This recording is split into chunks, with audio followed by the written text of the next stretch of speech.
युसरा एक बगीचे में कदम रखती है, हाथ में पेंट और नोटबुक लिए। जैसे धूप जीवंत फूलों को भिगो देती है।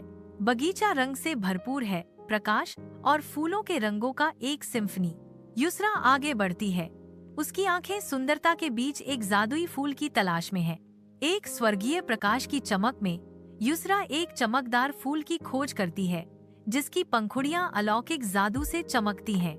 फूल बोलता है, उसकी आवाज एक कोमल झंकार की तरह है। युसरा, अगर तुम मुझे छुओगी तो मैं तुम्हें थोड़ा जादू दूंगी। युसरा के चेहरे पर हिचकिचाहट झलकती है, लेकिन जिज्ञासा जीत जाती है, क्योंकि वह फूल को छूने के लिए हाथ बढ़ाती है। रंगों के जीवंत विस्फोट में युसरा की कलात्मक कल्पनाएं उसके चारों ओर साकार होती हैं। एक तितली अस्तित्व में फड़फड़ाती है, कोमल हवा में नृत्य करती है, क्योंकि युसरा उसके सामने प्रकट हो रहे जादू से प्रसन्न होती है। युसरा समझती है कि सपने सच हो सकते हैं।